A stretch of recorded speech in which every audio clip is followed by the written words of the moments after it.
In today's episode, KGI President Sheldon Schuster interviewed Nazeli Dertsakian, who is the Vice President and Site Head for Genentech Oceanside. She joined Genentech in 2015 as the Head of Drug Substance Manufacturing.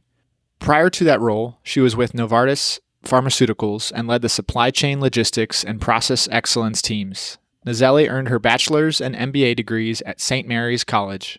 We hope you enjoy this wide-ranging conversation between Sheldon Schuster and Nazeli Dertsakian. Welcome to the podcast, and thanks for being willing to undergo this inquisition. But let me start with sort of your professional work at the moment. Everyone knows that Genentech is headquartered in San Francisco. Tell us about what you're doing at the company's Oceanside facility. Yeah. First I want to say thank you as well for being here. I really appreciate the opportunity. So the company, Genentech, the headquarters is in South San Francisco. And as you mentioned, a lot of people know of Genentech as the founder of biotechnology and the first in the industry to really get to the true science of biotechnology. And the headquarters being in South San Francisco, that's really where a lot of the research and development happens and a lot of the commercial operations happen. And we have several facilities that are manufacturing facilities. So essentially when we discover the molecules and goes through the various stages of development and it's ready to be commercialized and produce it for market launch or for FDA approval or other regulatory approvals, then it gets allocated to the various manufacturing sites for production. So Oceanside is one of the few manufacturing sites that actually produces the medicines that get discovered through our research and development group that's mainly in South San Francisco. So Oceanside is a manufacturing facility for several biological commercialized products. And we're actually also in a space now where we're bringing in the launch molecules as well that haven't been commercialized yet, but will go through the process of commercialization.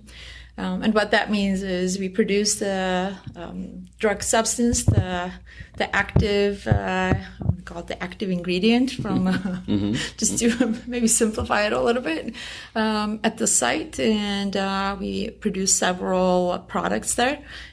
But it's not the final packaged product where most people may actually visualize that vial with the label on it and it's going to the patient. The supply chain from Genentech, and Genentech is part of Roche as well. So there's a pretty vast supply chain in terms of how the product actually moves through the facilities as well. So a good 90% of the product manufacturing will happen in Oceanside for the products that we make there. And then it will get shipped to our sister sites to do the filling and the packaging, and that's where the final product actually comes out and then goes into our distribution facilities for further. Yeah, it's extraordinarily complex, and I think most people sort of outside the industry don't realize what it takes to get that little pill in the bottle or medicine in the syringe. Extraordinary. I mean, I know I visited the facility a while back and was so impressed, not just with the magnitude, but with the procedures that were in place for sterility and quality and analysis and every step being highly regulated. It's really quite impressive. I encourage anyone, especially our students, to go see. I mean, if there's a chance to do a tour, I would just highly encourage it. Yeah, I want to go too. I'll You're very welcome anytime. Well, I would look forward to it. But while we're just on this for a moment, where do they make and how do you handle stuff when you're doing like a clinical trial, right? You obviously need less. Yeah. Is it done separately, differently? But it has to be the same, doesn't it? It has to be the same. So the life cycle of that whole process that I described at the very high level, but there's definitely various life cycles to how the medicine actually moves from the idea to late stage development to the clinical supply as well. So most manufacturing sites currently are not the clinical manufacturing sites. The clinical manufacturing sites, we have 2 facilities, one in South San Francisco, and we have one in Pennsburg, Germany, that is co-located with the research and development group. And that we also have the facilities right next to the research and development groups that are making the clinical material. It is produced under, I'm going to use the term GMP, good manufacturing practices conditions. So it's comparable to what we would actually produce at the commercial or the at the facilities where it's already designated. It's an approved molecule that we're going to be producing. So the conditions are the same from just regulations, meeting the regulations, but the clinical facilities are not at the same scale as you mentioned. So it's it's produced at a smaller scale, and of course then it has to go through the various clinical trials and so forth. When it's late in the clinical trial in the phase 3 and we're anticipating a launch, that's when the sites, as I mentioned, Oceanside being one of the sites, will get the product to actually start then the preparation for a commercial launch. How much? I mean, what are the scales that you make? Kilograms, tons? Just ballpark. I know that's confidential information, but just in sort of a ballpark way, how much do you produce of stuff? Yeah, so it depends really on the molecule as well. And there's some of the current processes that we have, a little bit of the older technology or the older molecules. We are, let's say, one batch will yield 17 kilograms, for example. Okay. A pure material. Material, and then that's like a lot of a drug. Yeah, it really is. Yeah. And then that material will go further processing to be formulated and dispensed into the vials. So essentially, then that 17 kilograms could end up being 100,000 vials of medicine that will go to the patients. But it really depends. Varies on the molecule. It depends on the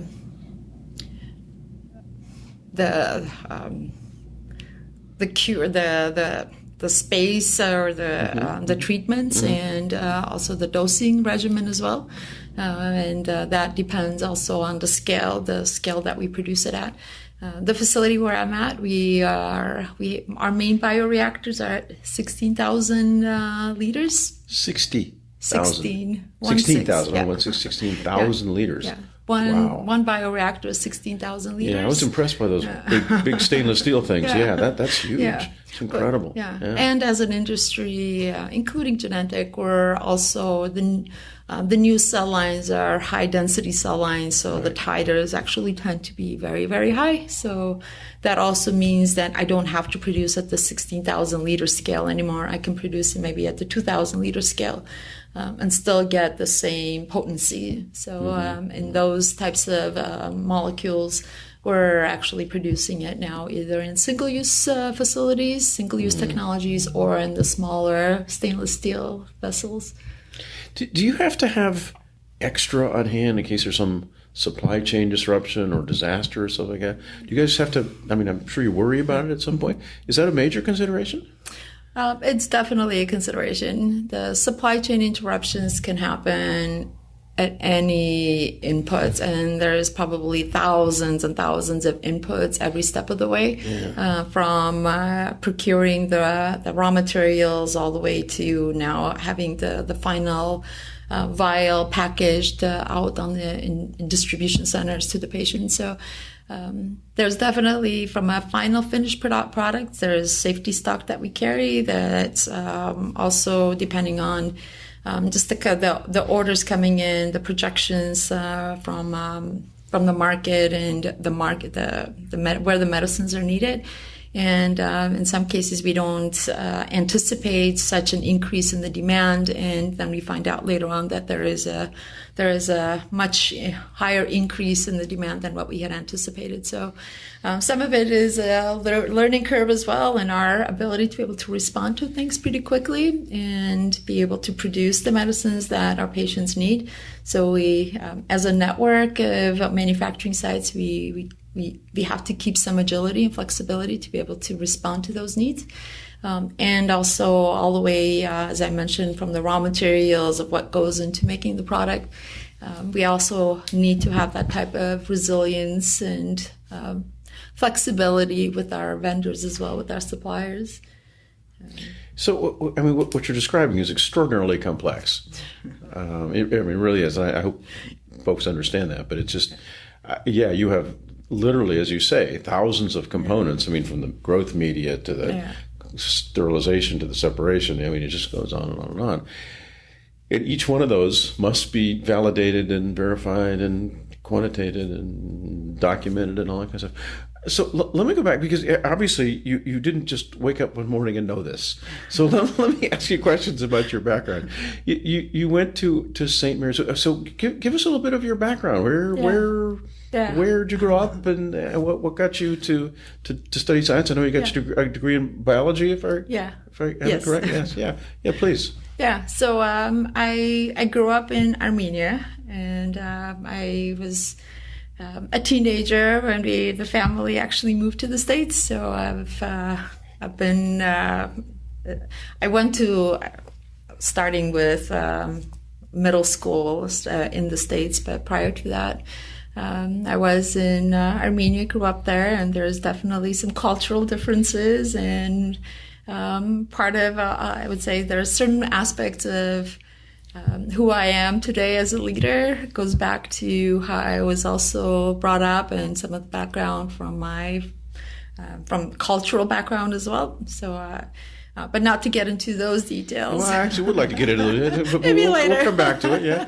No, I'd be really anxious to hear about how that how that experience has sort of shaped your career. But give us the. So you came as a middle school I've student. always loved the science. To where? Where did you guys move to? To Los Angeles. Oh, so okay. All right. As a teenager, I grew up in Glendale. Oh my goodness, a neighbor. All right, okay. Cool. There's family still here in Southern There's California? definitely family here. Okay. Yeah. And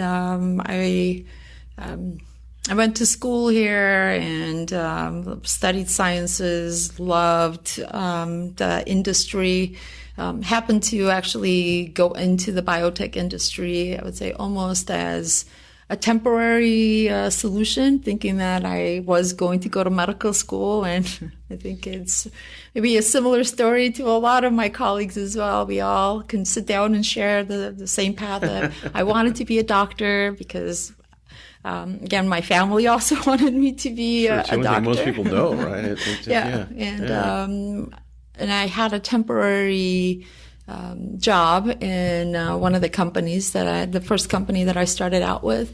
And it was in the laboratories, actually washing dishes, the glassware for the experiments. Absolutely, yep. Yeah, and what I discovered in that experience was that even though my job at the moment was really simple and just nothing very exciting about washing glassware, but the idea of why I was doing it and the impact that it had, and being able to say that I work in a facility that actually makes medicines that saves lives was something that really stuck with me.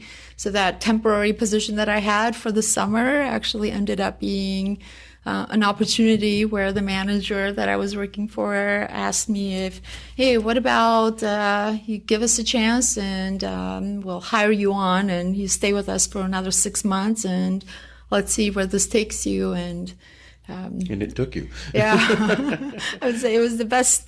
It's the best decision that I have made for myself, and mainly because of the impact that the industry has on saving lives and our patients. And I I had to convince my family as well that this is the right path for me. And I would say it's the magnitude of the impact. So being maybe a doctor, I could influence or I can help save lives of 100 people, if that. But the work that we do and my part in it as well, as I've also take on different roles in the organizations or in the companies that I work for, we have impact on millions of patients. So that really gives me that gratification that it is the right path, and I love the science behind it. I think there's definitely the technical challenges of working in this field, as you mentioned.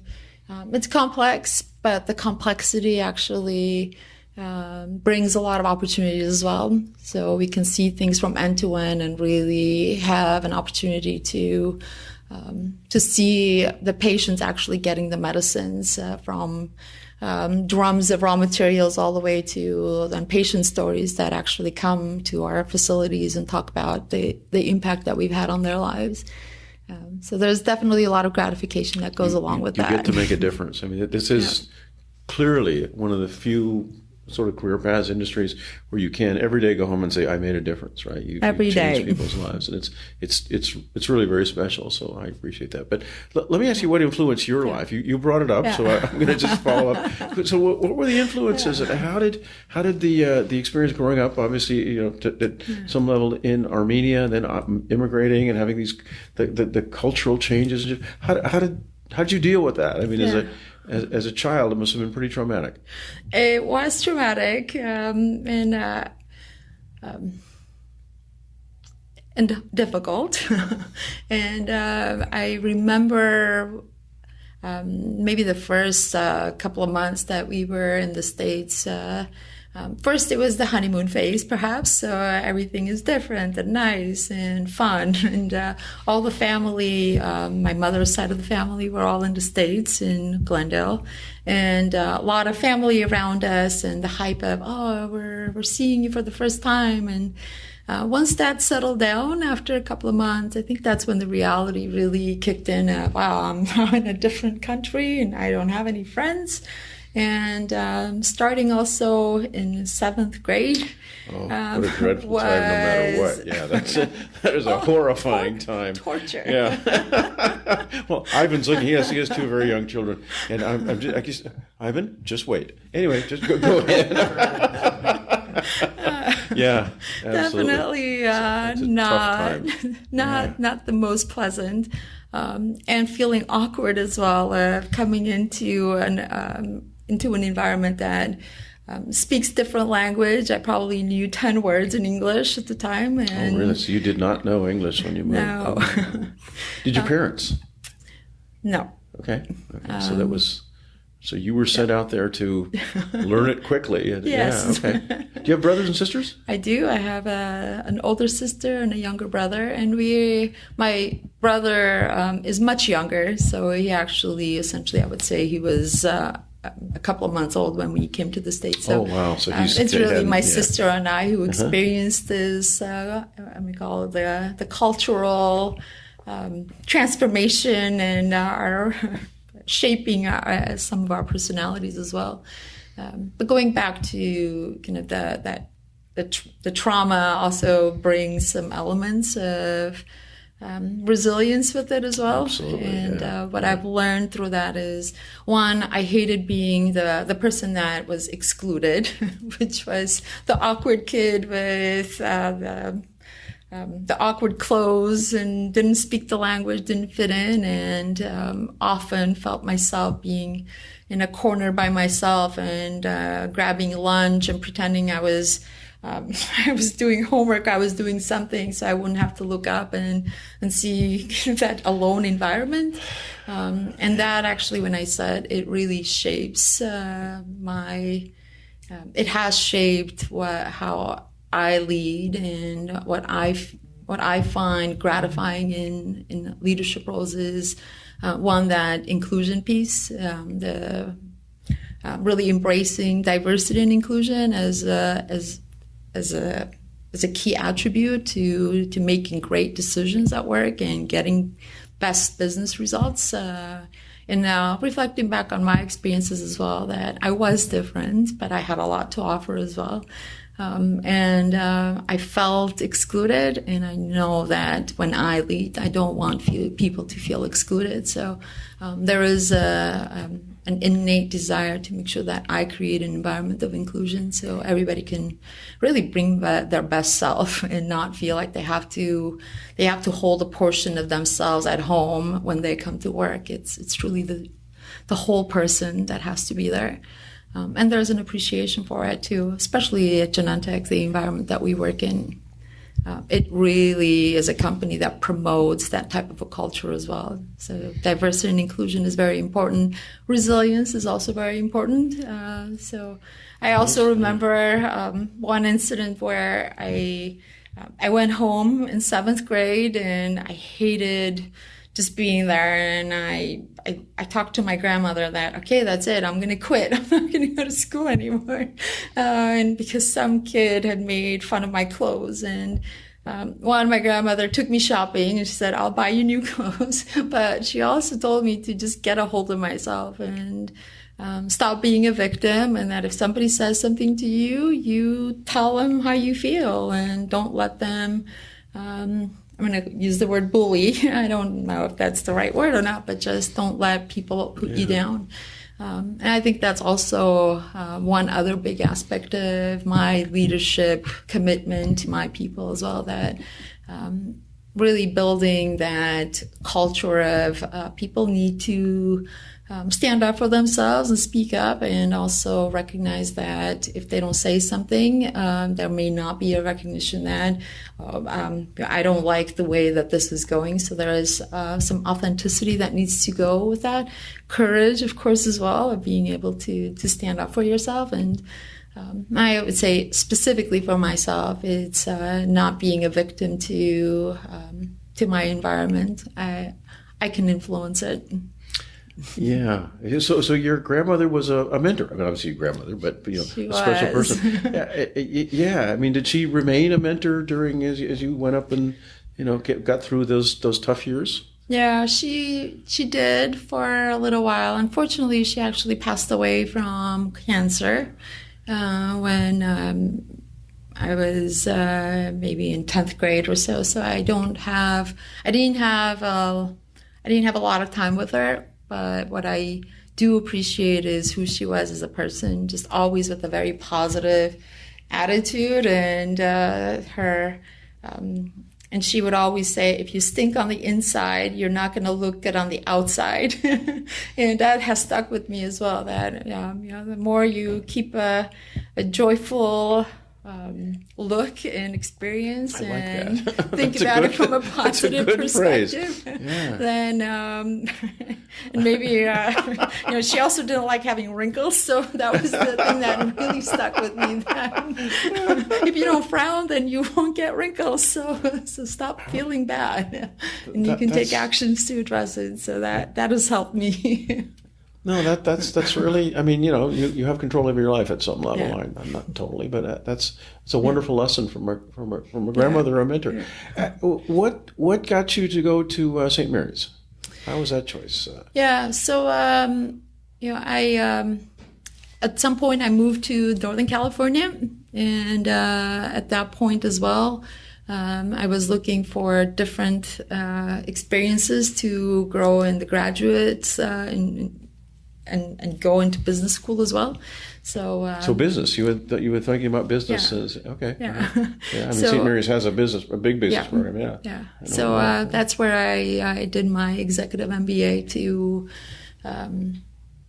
I had gotten the life sciences part, I would say, fairly well, not just from my degree in biology, microbiology, and industry experience, but at some point I also wanted to make sure that I also understood and got really good at understanding the business from end-to-end perspective as well. So that's where I did my MBA to really focus also on the marketing side of the operations as well, and finances and marketing, and I think that really completes the story for me. But obviously you're not in the marketing part right now. You're supervising the production more, right? Yeah. How did that transition happen? So in the 20 plus years that I've been in the industry, it's always been in the manufacturing facilities and what we call the pharma technical operations. But it also has a very strong connection with from a commercial operations and the sales and the marketing, because we have to know what the forecasts are and what we're producing and the fluctuation, and be able to have that agility to understand when do I need to flex up and flex down and so forth from the operation side. And at some point, perhaps that's an area where I would like to go into and explore as the next step in my career as well. Let me come back to that, because I really do want to ask you, what do you want to do when you grow up? I mean, where do you want to go with all this? But I feel like I'm already grown up. Well, no. Much It never more. stops. It Right. really does never stop, and that's the exciting part as well. Yeah. But let me ask you, so how long have you been at Oceanside? It's almost 5 years. Wow. Okay. Yeah. Okay. And how many people do you supervise? I don't know if it's confidential how many people are there, but no, it's not confidential. How many people in the facility? So I have about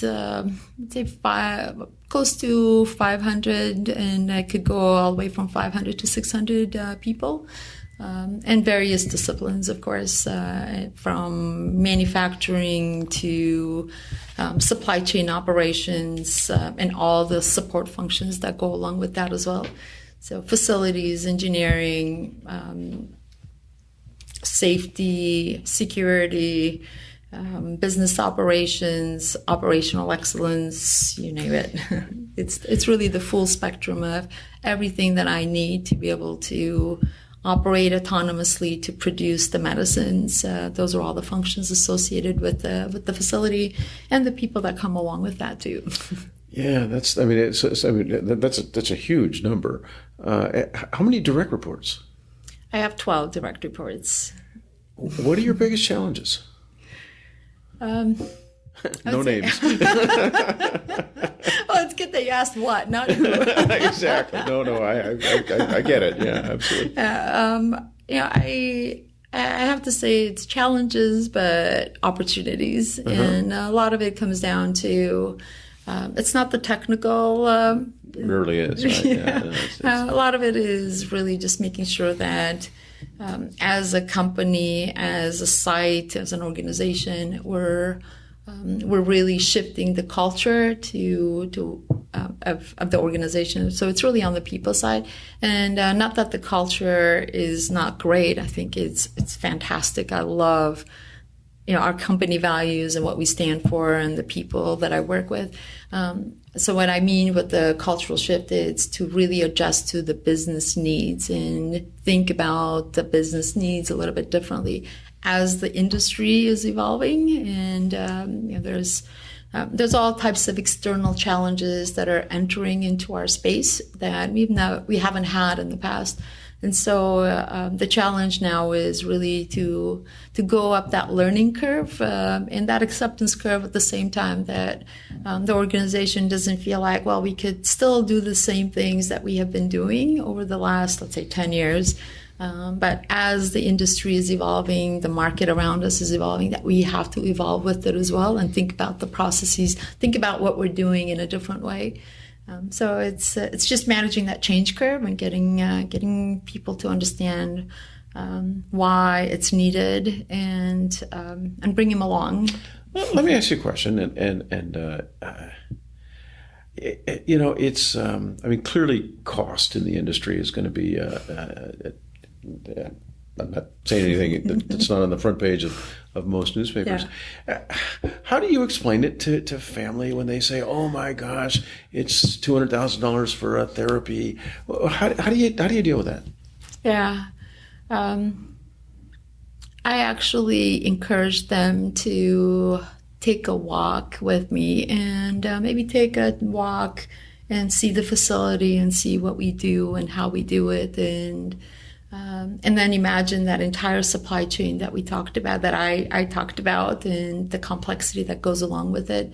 And every step of the way, what we are trying to do as a company and really keep that patient in mind and the society in mind is do everything that we can in operations to keep our costs manageable and look for, I would say, the right solutions to fix the right problems. So if we can be more economical, then that directly translates to how we can give back to our patients as well.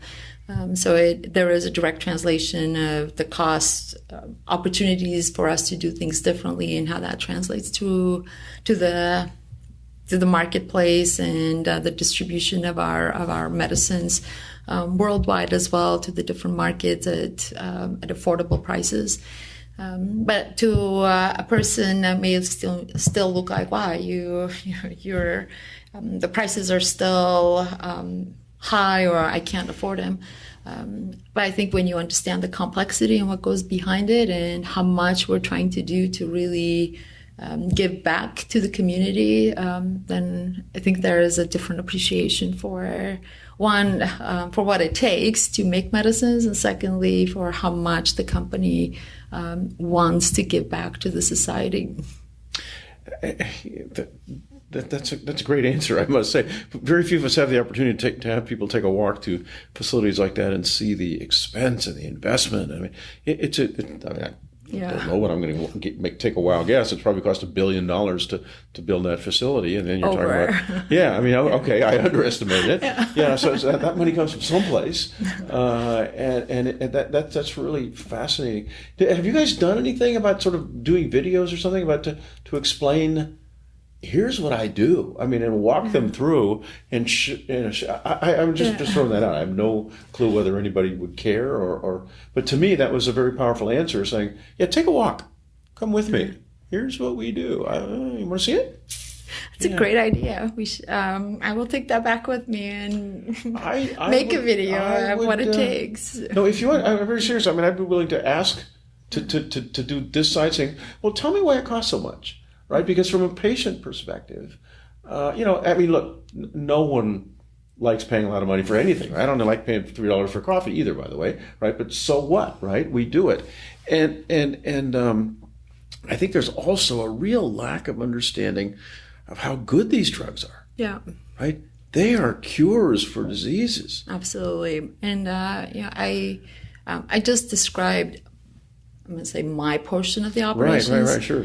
But when we also think about the amount of research and development that goes into discovery of these medicines and the investment that we make in research and development, that adds, I said that's part of it as well. Right, of course,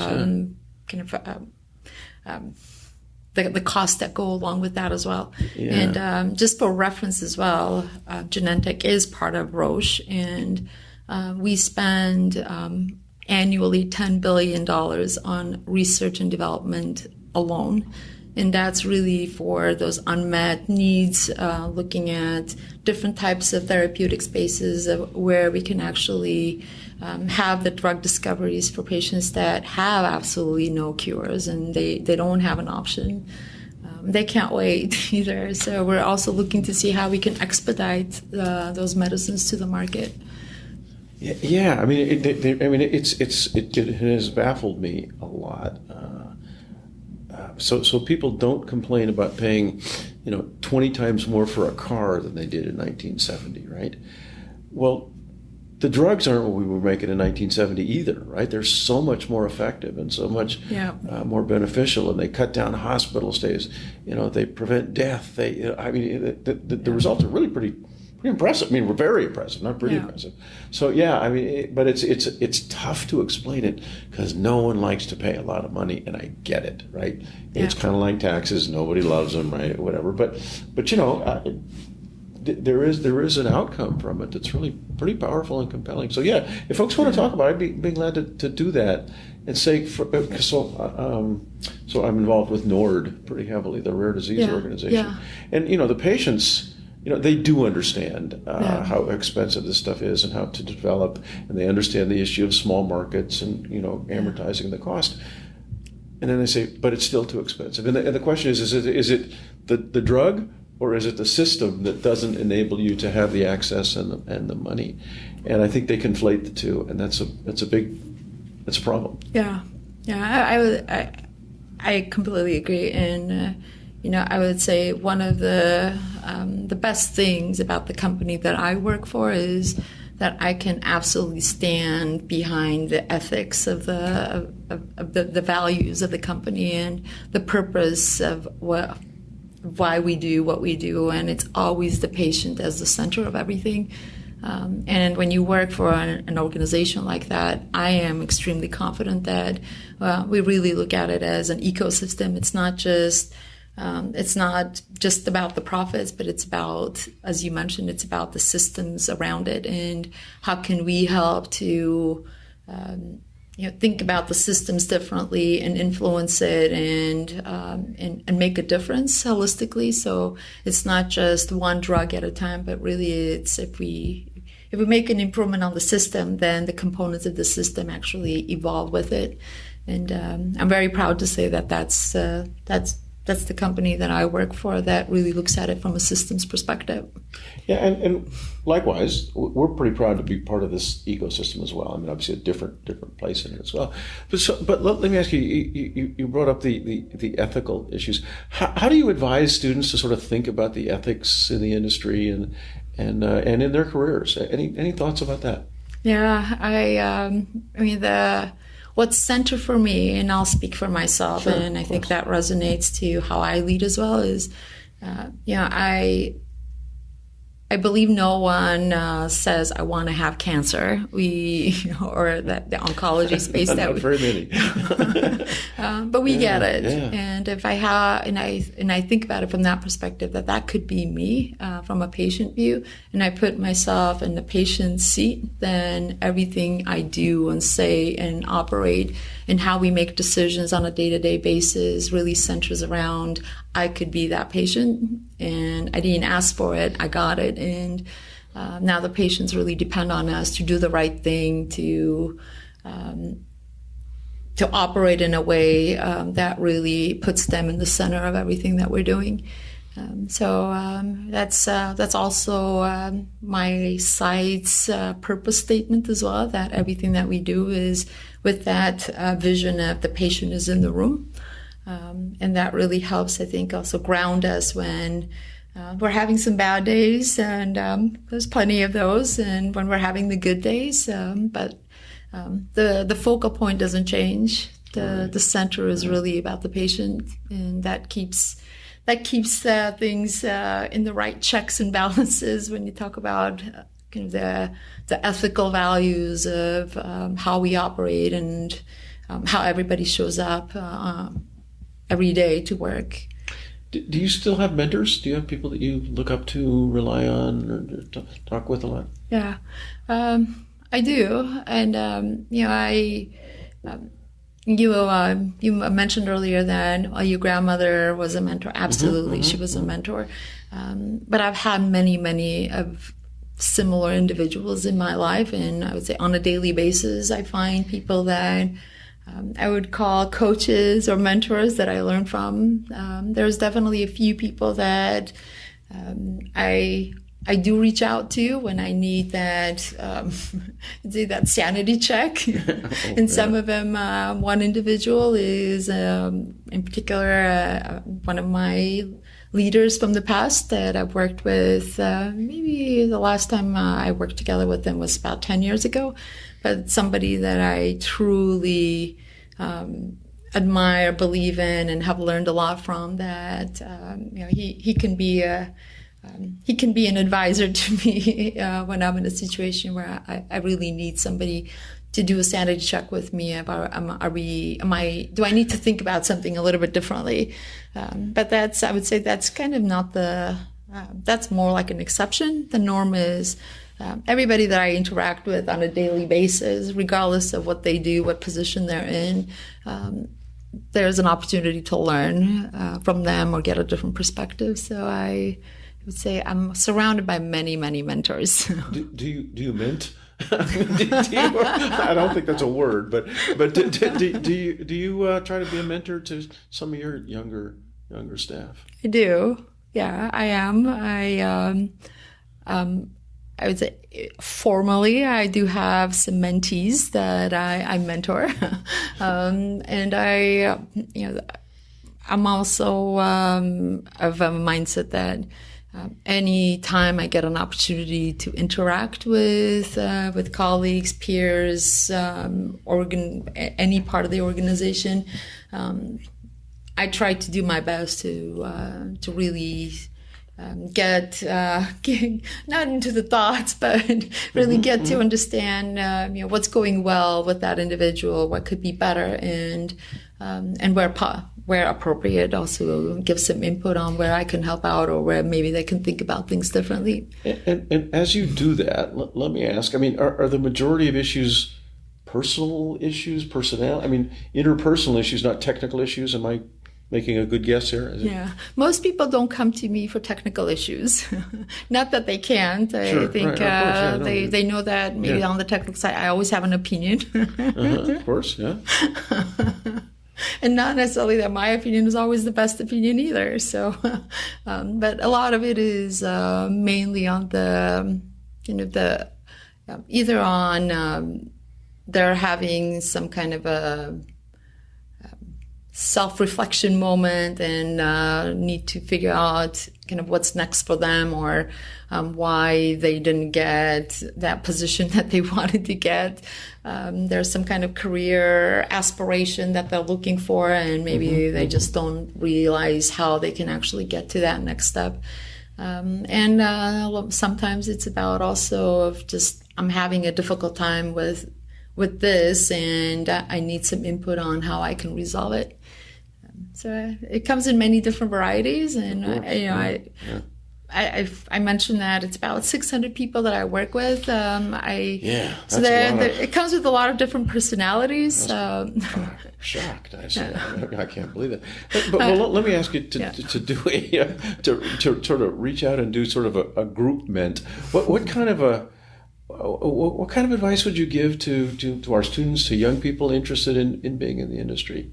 What are your thoughts, guidance, advice, warnings? What would you say to them? Well, and I would say it's an incredibly rich industry to get into. And now I'm not talking rich from money perspective. That independent of that, it's just rich in experience. So I would.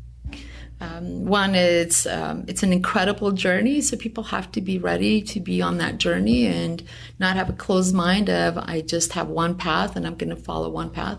But the industry itself offers so many opportunities that is almost insane not to keep an open mind and come in and try to learn as much as possible from the experiences, and also be open to trying different things as well, and look for ways of growing in the organization, in the industry. I can speak maybe from my experiences I've never had the vision of this is next for me, and from this role I'm going to get to that next role and to the next role. Yeah, life doesn't unroll that way. No. Usually, no, that's right. It's been the road curves many different ways. And so my advice would be that be open to the road curving in different ways, and as long as there is a vision or kind of the end, not even the end, but just there is a vision of I want to go somewhere, I want to do something, and there's a purpose behind it. There's so many different ways to get there, and so many different experiences that can help to achieve that. So the more we keep an open mind, and for the students as well, as they enter the industry and they like the different experiences, it's an industry that can offer a lot. And I'd say the only limitation is going to come from the self-restriction of thinking it's one path, versus if they come into the industry with an open mind, then I think they can grow and do different things and learn and influence and make a difference maybe in different ways as well. Yeah, I'm sure you had pretty much the same experience. Most undergraduates really only hear about research as being part of these industries. And as you said, that's only $10 billion of approach, right? The rest of it is so many more opportunities. I would say any profession that you can think of, anything at all, and you want to find it, compilation of that in one industry. Biotech offers that from anywhere from, I just want to go in every day and do my test the environment for microbial growth, to I want to get into the legal side of the operations, and I want to be maybe an IP attorney, or I want to be the employee counsel, or I want to be on the environmental side and on the sustainability side and manage the sustainability programs and work with the regulatory agencies. I want to make the product. I want to be working with the healthcare policymakers in Washington. And that's maybe just a small fraction of what the industry offers. But anything that you can think of, it's an industry that actually touches a part of it. Are you challenged getting more employees? Are there openings? Are there jobs? And you can't see it on the but she's smiling. Tell me about seriously. We hear a lot that people desperately need more people in bioprocessing and production and operations, and keep going. What are your thoughts about that, or what are your challenges? Yeah, we are definitely always looking for talented individuals to enter the industry, and the challenges there, I would say, it's really the industry is growing rapidly, and there's so many different technologies that are coming our way, and the digital world is another incredible space that is entering the biotech business as well.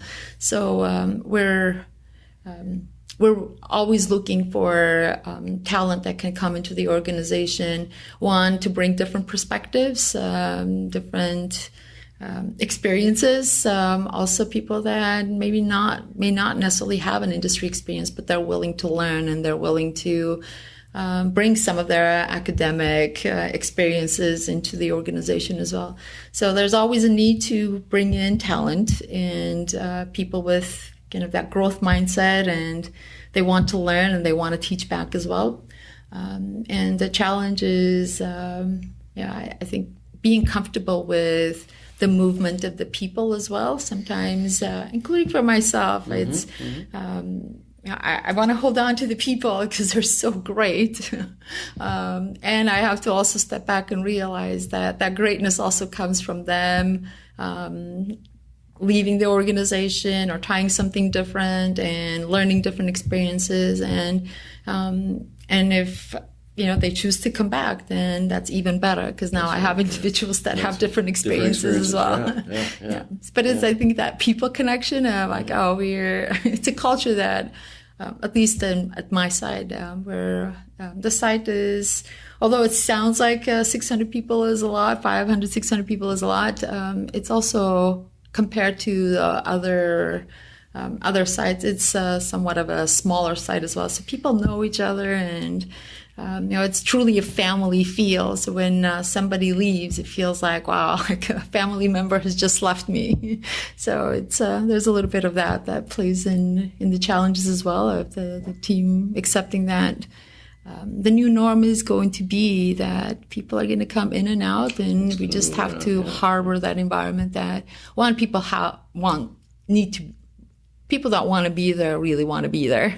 Exactly, and secondly, that people are there for the experiences that they bring, but they also they become even better professionals or humans when we give them the opportunity to go and explore something different. And if it's the right thing, they'll come back. If it's not, then that's okay as well. So it's change. I think the challenge is getting comfortable with change and adaptation to change. Well, you've certainly been an expert in it, as having come from the changes you've dealt with as well. What do you do when you're not doing your work? Well, I work a lot. So nothing? Try to go home and get some rest, have dinner. I do have, I'm married and I have a daughter, so she's, my daughter, Isabella, is an absolute priority as well for me. So how old is she? She's almost 10, double digits. Okay, so not quite 7th grade yet to come to that. Not 7th grade, but I feel like she's almost a teenager. 5th grade? Is that when it's coming, yeah. 5th grade is coming. Okay, well, all right. So, yeah, she's, but just the time that I get to spend with the family and when we are spending our weekends together and time outside of work, it's really just, I would say, taking full advantage of that. So being outdoors and playing sports with her as well. And, what sports does she like? So you get to go to them, because I know that. Yeah. Is she soccer? That's mostly the popular one? Gymnastics. Okay. Gymnastics, okay. And she loves singing and dancing. So we see a lot of entertainment from her. Well, enjoy it. And Nazeli, thank you for being so open and giving us such really important information. And I think I know the students are looking forward to hearing from you later. And thank you for coming. We'd love to stay in touch. And I really would like to talk at some point further about getting together and talking about more of these kinds of things, especially helping you get that talent, because that's kind of what we do, and having them understand the crucial role of the industry. So thank you again for doing this. Thank you for the opportunity. It's my pleasure.